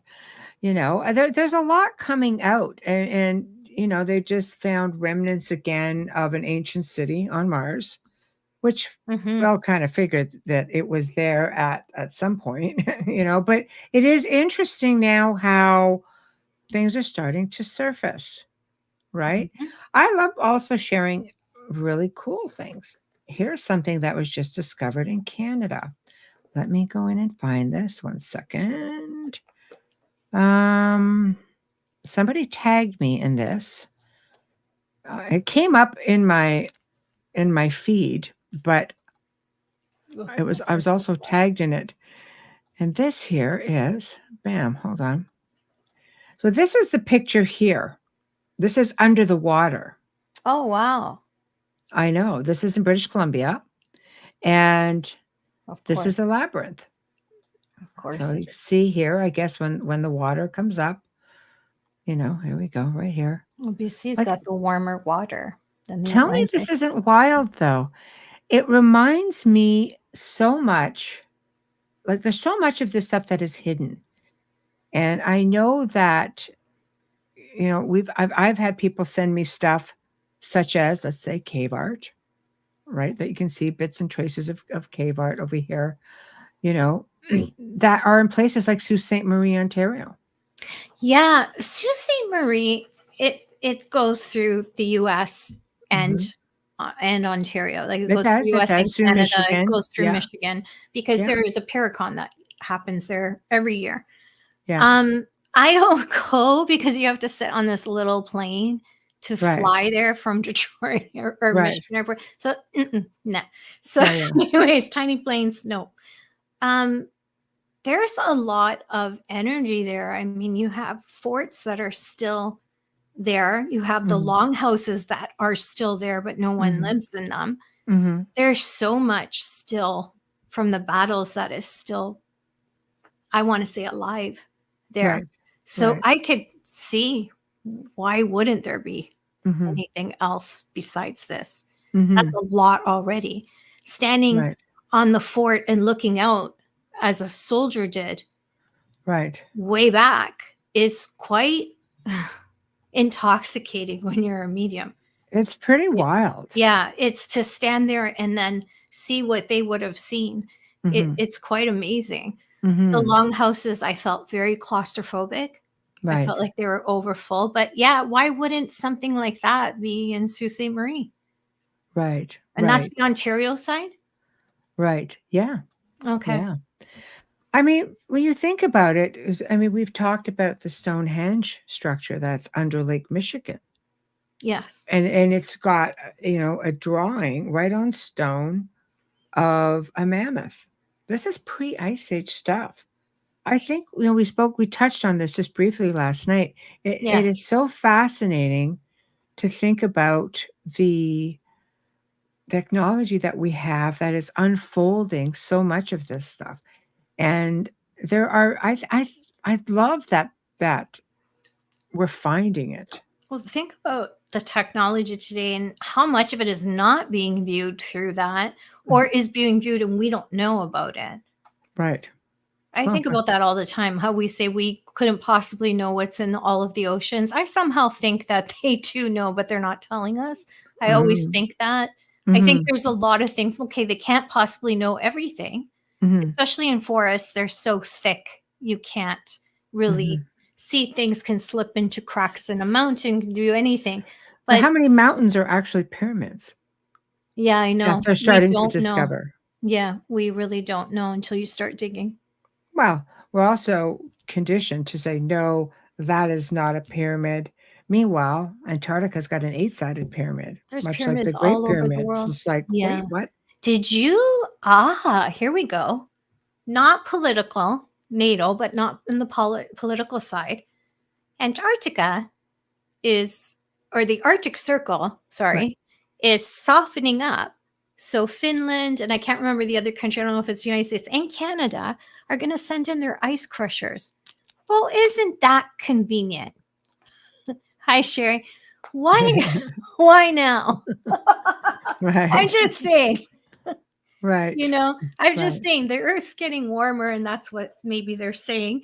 I'm not going to get into that conversation. But Right. yeah, oh, Yeah. Alan, I No. suspect we are not the most technically advanced people. We just think we are. Oh, we are children. Yeah, Oh we're gosh. getting there. We're learning. Every Yeah, but day we're we don't learning. play nice in the sandbox with That's most the people. problem with each other. With each other, No. we don't play nice. Well, that too. No, for Yeah. sure. For sure. Yes. But So, I like, don't know. why are they going now? Why is it now? Hasn't the Earth been warming up for the last 10 years? I don't Well, know. I'm thinking there's something more to it, mm, especially Finland, Canada, and United States. mm, That's all I'm going to say. It right, was a big story. Why is it a big story? I don't get it. right, right. I know the icebreakers are there for a reason so that, Mhm, these ships can come in with all of their cargo. mhm, right. I don't know. I think there's a lot of things that are starting to surface. I mean, um, we've had continents. I mean, underwater, they're completely disappeared. Oh, hold on. I want to share this. This isn't anything like high strangeness or anything, but I thought it was really nice. I actually enjoyed seeing that this was actually happening. Now, this, guys, is again, this is a big thank you to livescience.com for this article. Rainforest of super trees, get this, descended from a lost supercontinent, Gondwana. And this forest is being created in Australia. Really? Yeah. So it's like it's a living seed bank to protect the continent's last remaining fragments of rainforest. So Mm, this is pretty wild. But the fact is that they are putting this together with right here, lost descended from the lost continent, supercontinent, which tells me would have been a big bugger. So how many other things are sitting underwater, which we've talked about a lot, how many times, that we are just now starting to scratch the surface of? It's getting harder. And this oh, kind of makes me wonder if this is one of the reasons that censorship is becoming such a priority to some of the world's upper class, so to speak, they wouldn't the want us to be ruling class. smarter than them. Um, It's like, is it because it's hard? You can't hide everything now? I think partly that, but there are depths of the ocean we cannot get to. And Mariana's Trench is not the deepest ocean there is. It's just one that's been documented because you can't measure past that point. No. There isn't a vehicle per se that can bring you down to that level. That's as low as they can go, and they're losing air in that capsule. And the limited time that they can be under as well. I don't think we have that type of technology, but I do believe that there are sonars on crafts that can see a lot of things that we're not hearing about. That's how I feel, because they can see tunnels with this stuff. Like, give me a break. On that note, we're going to take a quick break. It's time to do our station and sponsor ID, please. Salty food, and my lips are stuck together. Does anybody else get that? Like when you eat salty food, you're just like, you can't, Right. Anyways, I'm becoming JoJo right now. That's crazy. Squirrel. You are listening to The Outer Realm with Michelle Desrochers and Amelia Pisano, coming to you live from the beautiful city of New Orleans on 107.7 FM, as well as the Gulf Coast on 105.3 FM radio. We are live on Roku channel and archived as well. And just quickly say it, Alexa, United Public Radio, search The Outer Realm. That's right, Amazon, Alexa. There'll be more information posted about that on our page coming soon. We're still getting the details from Joe. But anyways, we won't talk about that. Our guests tonight are you. It's our audience. It is open mic night. It is so highly requested. We're trying to do this once a month, and we love it so much. We really enjoy this. We love interacting with the audience and everybody in chat, but you have to be in the chat room to ask a question. And that can only happen if you're on YouTube or on the Facebook group pages. But if you're just tuning in, no worries. You can stream our archives on any platform that you normally use. Search United Public Radio and then The Outer Realm to find us. Remember to click like, subscribe, add us to your playlist so you never miss an episode. And don't forget to share us with your friends. Now, the gratitude shout out. The first one is Folgers Coffee. Thank you for your continued support from day one sponsoring our show. We absolutely love you and we appreciate you. Thank you so much, Folgers Coffee. Our banner and promo media, courtesy of Steve McGinnis, amazing horror illustrator, artist. Steve creates commission pieces as well, and he can be found on Facebook. Michelle has posted a few, I believe, a piece of his that he did. That was really like, wow. That piece, Michelle. Oh my God. Death. Yeah. Michelle posted a piece that he recently did. So if you are interested, he is on Facebook, but you can also go to our group page and check out that post. I am losing it. Sorry, guys. It's like, I'm like, what are we doing? Yeah, I'm just doing this. Thank you, Steve. Our outro and intro is courtesy of Dr. Snick, the sonic surgeon, also known as Justin Snicker, award-winning composer, vocalist, and musician. You can find his music on Amazon and Bandcamp. Sorry, I always think of the movie American Pie when I say that, Bandcamp, but I love it. Stream on any platform. Find Dr. Snick on Facebook and Instagram. Thank you so much, Justin. Another reminder, if you're watching us on YouTube or Facebook, smash that like button, share us up with your friends and family, and subscribe. It's free. You never miss a show. Thank you. And sorry about all the brain toots there. I know. I'm like, what are we doing? What are we doing? What is it? Yeah. So, okay. So back we come. Where I think what we'll pick up now, guys, is, and we've been asked to do this before. We touched on this with Matt Rose from Cultivate, Elevate.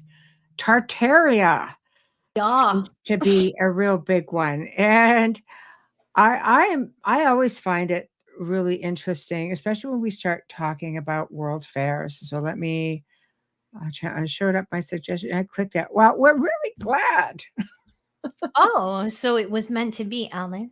I know. I think so too. Hit the subscribe button and you won't miss any shows. Okay. So here is world fairs. So And I thought we would touch on this just because we're talking about censorship becoming a big thing, so we see less. Tartarian architecture and technology. Okay, the World Fair in Chicago is a really big one. I'm just trying to go in. There was a picture I was looking for that. Bear with me. Here we go. This one right here. 1816. Now, remember, it would take something like a year or two to build something like this. Oh, the You can cathedrals see took that. 100 And look years. at this. Yeah. A year later, they tear everything down. And back then in the World Fairs, Why did they tear them down? I mean, look at this. This is crazy if you look at And this thing. just an added note, the Chicago World Fair were the stomping grounds for H.H. Holmes, the serial killer. That's where he found all his victims. But if you're looking at all of this architecture, and this is when blimps used to fly around, and there used to be these tall rods that would come out of buildings that they could just go and hook up to and regenerate. Yeah. Like this is like amazing stuff. Yet things are burning down. Gothic architecture, Tartarian architecture. There we've got, the lost empire of Tartaria. Things are burning down and things are being destroyed. And you can still pick up little bits and pieces of it literally everywhere. Is And this mostly in America, Michelle? no. There we go, guys. Here's a good one right here. Right there. This is the Canadian Toronto exhibition. Oh, yes. And guys, this is still here today. Yeah. All of the buildings here are still here. They had We're stables. fortunate. This is currently the food building. They had Yeah. stables here. Our medieval times is one of the Tartarian. I've been to all of those buildings. buildings. I know. Yeah. Well, I mean, the fact that it's still around today is fascinating because they have these big elaborate statues. Yeah, There we are. There it's they funny are. because we drive through that. We We drive through that one on the left there at the top. I can't remember what exit that is. You drive through it when you're in downtown Toronto all the time, and you don't think anything of it. And it's reminiscent of the Paris one before the tunnel. That's right. Yeah, That's and right. It's very similar to that one. And when I lived there, I didn't think anything of it. It was always past it, so it just becomes part of the scenery. Because you also have your eyes on the road. Hi, Wayne. And isn't it wonderful Yeah, you when don't you think about it? Like there it is. I walked through it once because it was parked down the street from there. I think I had cousins from Italy or something. And it was the first time I was in my 20s that actually stood up and looked at it. Right. And really looked at it and touched it. I guess when you have relatives over and you're playing tourist, you kind of get to see things through other people's eyes, which is an incredible experience because we forget how lucky and fortunate we are in Toronto to have all these amazing structures still exist. And our city hall. In Niagara Falls. And here's our city hall is still there. Like Queen Street, Queen's Park is huge. Yeah. Yes. And Canada seems to have held on to some of that. Yeah, everywhere but Front Street, because they took over with the buildings there, and there are not very many left. But those structures, because they're part of tourist locations, I think they'll hold on to them. It's cheaper than rebuilding. I'm glad that you posted that because I forgot about that. Thank you. You're welcome. There's still parts, many pieces of this architecture is still around. There's tons in Italy and all over Europe. Everywhere. Yeah, because I think Europe tends to hold on to. They tend to hold on to. There we go. And Boston too. Remember, I said they won't let you touch the facade, but you can renovate the inside. Yeah, there's a lot that some places still hold, but Europe particularly will not touch ruins and things like that. I mean, look at Greece and Italy. They're the same kind of buildings because they were built by the Greeks in Italy. You look at the Colosseum, the Pantheon. Right here, though, Pantheon is spectacular. The center opening. I think with the Tartarian stuff, you're looking at the technology side of it. You look at Yes. Tesla lit up the whole freaking place. Yeah. Well, they use those tops of those buildings for Oh, yeah, but I mean, energy. light bulbs, everything. He just lit the whole place up. Like, Yeah. there's a It lost contributed to technology his death. here. Well, because you're not meant to have everything for free. No. We're really not meant to have everything for free, you know? So, I mean, some of these places still exist. I think Well, it's fantastic I that they still do. In some cases, you still see remnants of everything, but the technology part is yeah. just gone, you know? Okay, what And about the sorry. no, go ahead. No, you. I know. I Okay. can keep going, so just go. No, I'm a little bit off because I'm going back to the Pantheon Theater in Rome. It Right, actually has at the top of the dome, there's a little hole, like a right, circle, an opening. right, Why is that opening there? Why have they left it there? It rains inside the Pantheon. When right, it rains through, and there's a little, where the water sits, it's not collecting it or anything. There has to be a reason for that. right, And it can't right. just be the stars or the moon or the planet. There's something else There's a lot that out it's there there that for. we're just not supposed to see, Well, I right? need to So touch them so I can get a read on them. I need to touch them. That's I it. need to touch Right, them so that I can right, read the energy. right. Hey, Wayne. Wayne says somewhere along the line, those men in power made a universal decision to remove all of this knowledge from the general public. I think we're going through that again. I was going to say, doesn't it feel like history repeats itself, Very much so. constantly repeats itself, and we're just not supposed to, I, tear down that statue. Let's erase this history. Because eventually the generation we die out and the next but generation comes in and that stuff is gone. There's no way of proving it was ever there. yeah, and the generation that is graduating from university right now, Mm, and I mean the first like 2 to 4 years, there we not the ones go. that are in for medical. Yeah, yeah. They are very unaware of a lot of things that they should be made aware of. And I've had this discussion on social media where I've said it's up to us as the parents to include and educate our children with all of this history, especially with what's going on today in the world. And we won't get into the politics side of it, but Mhm, the genocides and all those other things. And mhm, they're trying to write this stuff all out of history. They refuse mhm, to teach it. It's up to us to tell mhm, our kids and our grandkids the mhm, stories of these people who sacrificed, because we wouldn't have the lives we have today mhm. without their sacrifice. And I feel like when you look back in history, you can't look at it from a perspective of modern day. You have to Yeah. look at it from the perspective of their time, why they behave that way. Why did they do the things that they did? Why did they build the things? Why did they go to war? It's a Mhm, different time, just like women didn't work or vote then, but we do now. mhm, So we can't dismiss everything, because when mhm. you wipe it all out, it happens again. It feels like the first time. And 100%. there's no education of how to cope or how to deal with this, or Mm, this is not going to happen. We're not going to allow it. So that mhm, power is very much taken from you when mhm, you don't know the history. History is so important. It's mhm, really hard to move forward when you can't see what was behind you. mhm. Even Exactly. while you're driving, you look in the rear view mirror every few Mhm, seconds. You got to do that with life. mhm. Um, Exactly. yeah, that's crazy. Yes, glasses. I'm so glad you joined us, Alan. The ancient Egyptians stumbled upon the pyramids, right? The pyramids were ancient when the Egyptians got there. That would be Atlantis. Michelle's. Yeah. Atlantis.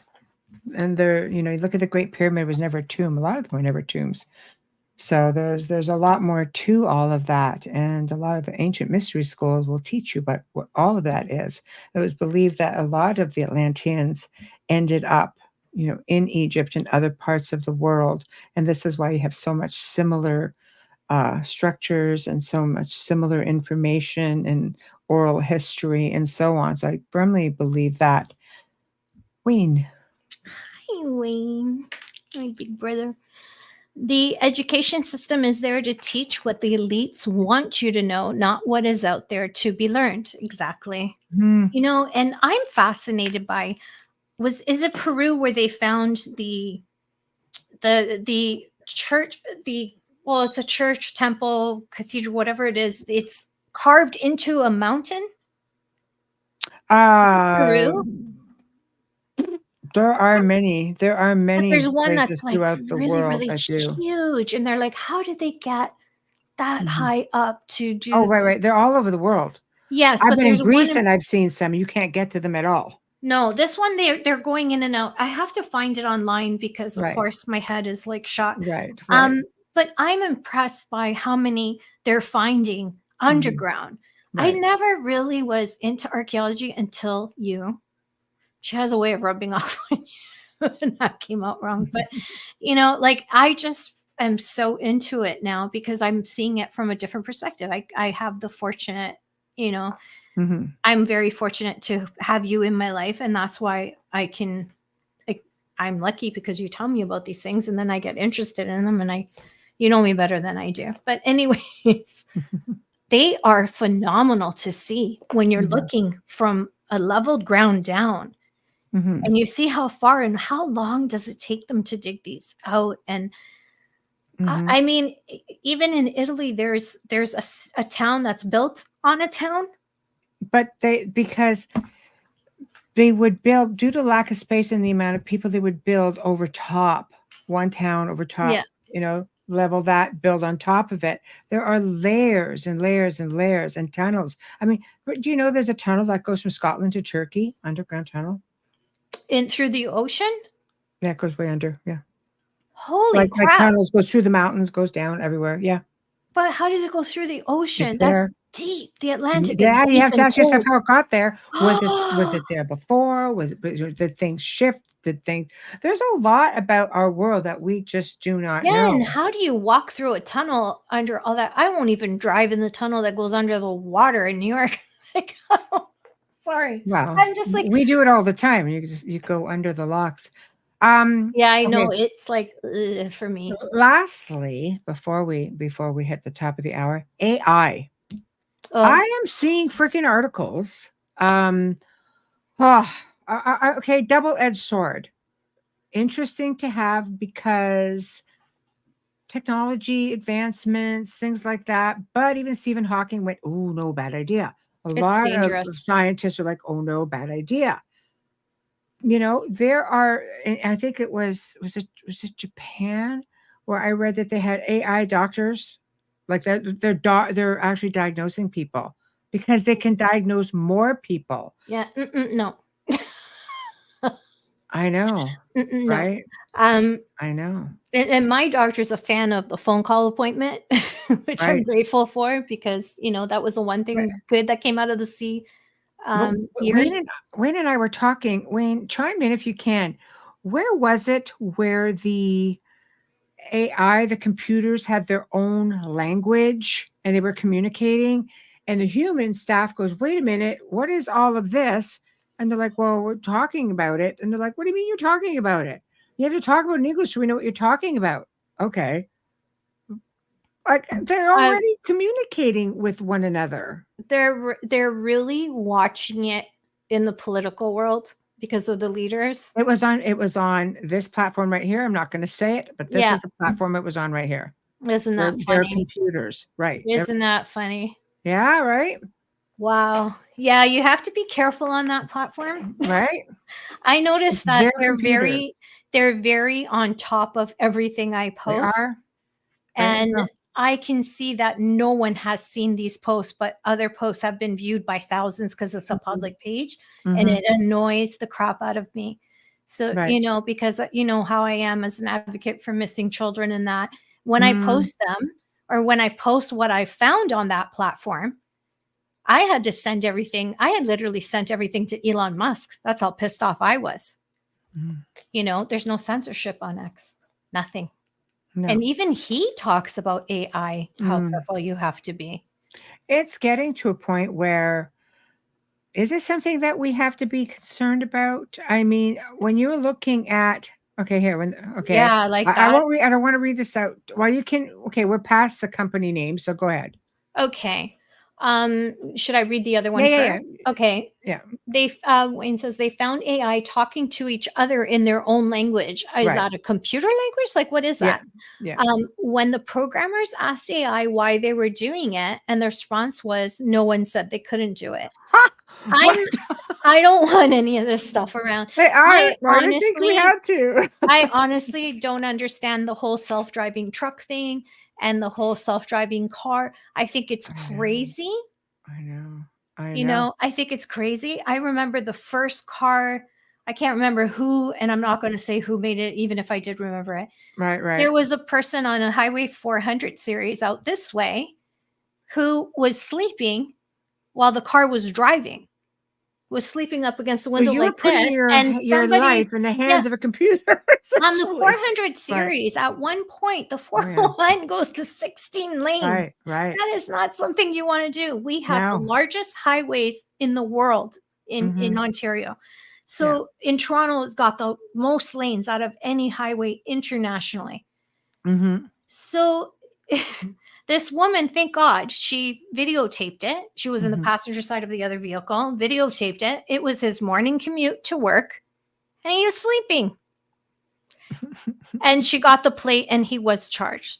But I mean, this is what we're looking at. Now, when you see big trucks that are self-driving without a truck driver, I mean, truck drivers have an issue driving because they're always driving on the road. And anyone who drives a lot develops some terrible habits sometimes, right? Alan says there's no reason to fear AI. AI is easily confused, repeats things it hears, and really can't think for itself, at least not yet.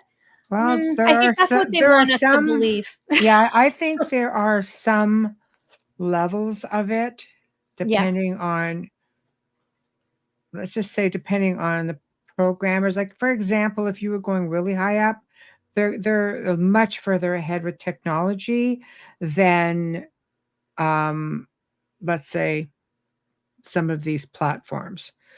But even Google had a member of their staff who basically brought it to their attention. Like, this thing is communicating. This thing is sentient.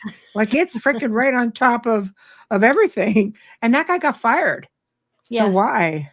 For pointing it out. No, And exactly. Yes, we caught it, Ellen. This is just an open conversation. Yeah. Nobody judges anyone here. Yeah, for sure. I have an issue with it, but I do love this technology. On a positive note, I do love the technology in an operating room when a specialist is clear across the world and can save the life of a person on another continent simply by working the hands through a computer. And I am deeply impressed with that and grateful for it. You think about it. That's why I say it's double-edged sword. But it's not really AI. He's controlling the hands with his computer or his voice. So it's not really AI. It's still directed. That I can deal with. That's it. I know. And here's also a good point. Yeah, our phones listen to everything we're saying, not just on the phones during phone calls, but while it's sitting on the counter in your kitchen. Happens to me all the time. Even though I have my Siri turned off. And she's not supposed to Absolutely. be listening, she still listens. Yes, absolutely. And you will notice on that platform when you're on it and you've been talking to, let's say, your husband about you need a new toaster oven because you blew up the last one. And all of a sudden, all these ads are coming up. I didn't even search. That happens all the time. Not even searching. I mean, Michelle and I can have a conversation, and then I see something and I screenshot and send it to her. We were just talking about this. I don't enable Siri unless I'm in the car. I don't enable. I don't. Again, I think it's one of those things that many scientists have said, don't. It's a bad idea.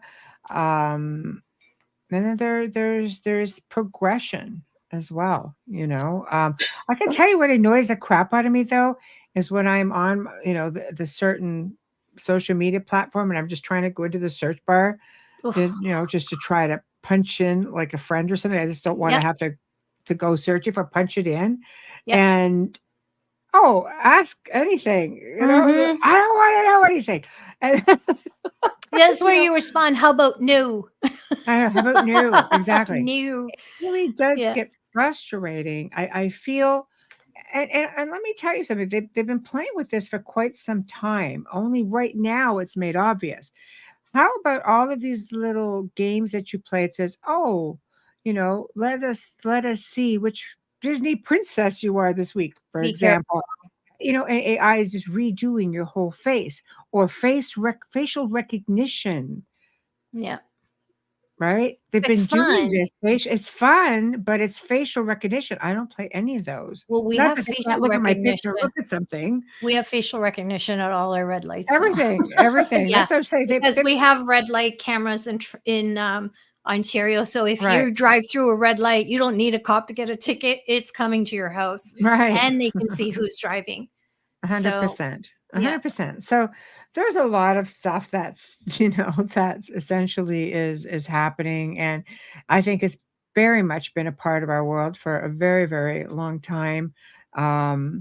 We just have to realize, either go with the flow, but I think some people are hook, line, and sinker into it. Others are a little bit more cautious. I think we should be cautious. I don't think we should look at everything as black and white. There is a lot of gray area in everything, every aspect of life, But I tell you, we've had a lot of fun with this open mic tonight and conversing with all of you guys. Alan, we're glad you found us. Yes. And, So happy. it's nice to see you pop in. It's nice to see all of you guys pop in.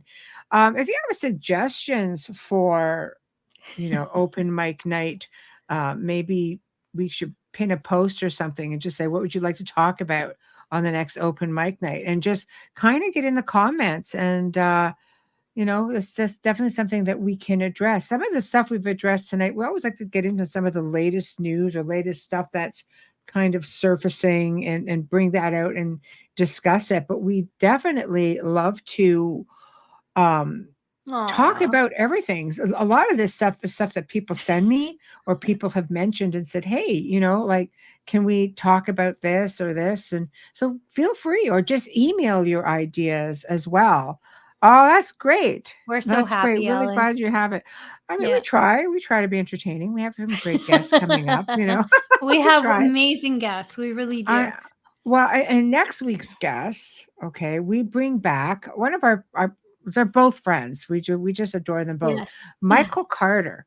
And this is going to be, a lot of you guys will know Michael Carter from Ancient Aliens. Yeah. He's done all kinds of different stuff, and he's done like William Shatner's show, The Unexplained. He's done all kinds of stuff, and he's got a new book out called Enlightenment. So it's going to be really more of a spiritual themed type of conversation, raising hope, awareness, our evolution, and just, what are we Cool. missing? I think we're in a time of just like, no, this is really awesome. Let's talk about this sort of stuff. So he's going to be talking about that, and very lighthearted.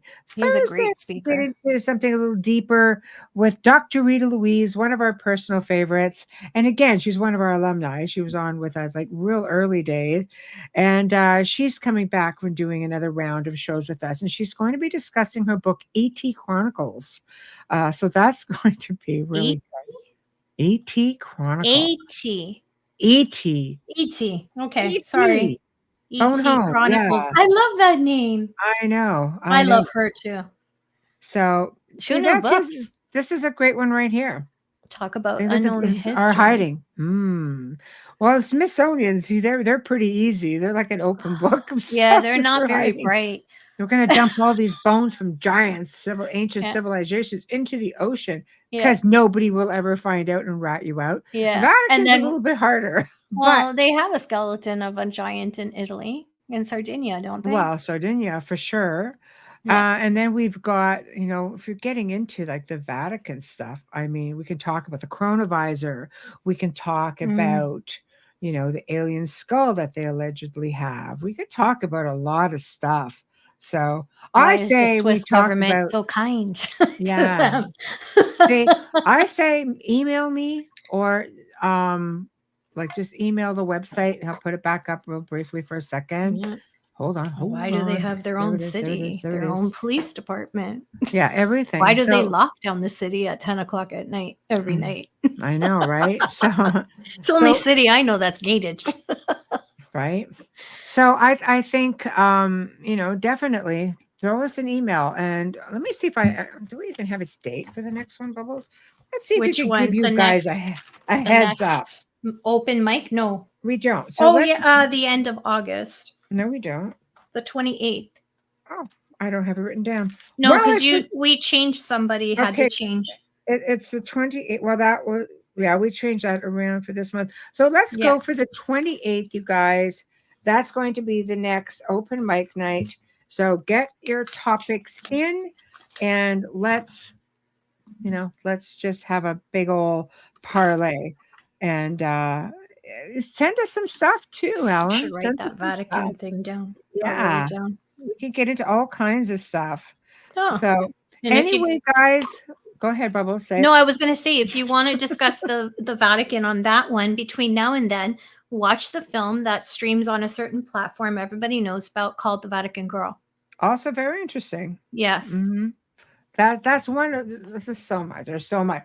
But they're talking about what's in the Vatican and the archives, things like that. Well, there's a lot of hidden stuff in that film. There is. And we can also talk about a lot of different things pertaining to the Vatican. Like, why do they have a statue of Molech at the front? That's a big one. Why does the big don't say his name 3 Convergence times. Center, where the Pope comes in and he's got a big stage with funky things going on in the background, and when you look at it from over top, it's a head of a serpent? I know some of those answers, so we can share that up. It's not necessarily what you think, but I think that's also one of those things that's a double-edged sword. Mm-hmm. Bam.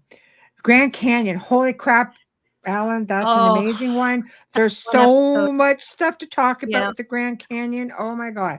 Okay. So see, right now we're getting good ideas, but we need you to send them to us, because I know we're going to forget, because we talk about a million things every week. So I say, let's do that. That's great prep work. And that would make for a fantastic episode. Everything mentioned is already themed just right. So I think it would make for a fantastic show. Mm-hmm. Anyway, guys, big thank you to all of you guys for tuning in and making it just that much more awesome. Big thank you to Folgers Coffee for being fantastic and being with us every step of the way for the last 4.5 years. Thank you. Thank you. Big thank you to Justin Snicker, aka Dr. Snick, for the amazing intro that you guys hear. Big thank you to Steve McGinnis for the incredible banners and logos that you've created for us. We appreciate you all so much. Make sure you check out Roku. The archives will also end up there as well. And of course, on several different platforms. Again, remember, Wednesday night, Michael Carter. Thursday, Dr. Rita Louise. It's going to be a fun-filled week, and we look forward to seeing you all back here next week. In the meantime, have a wonderful weekend. Stay safe, have fun, and we'll see you next Wednesday. Good night.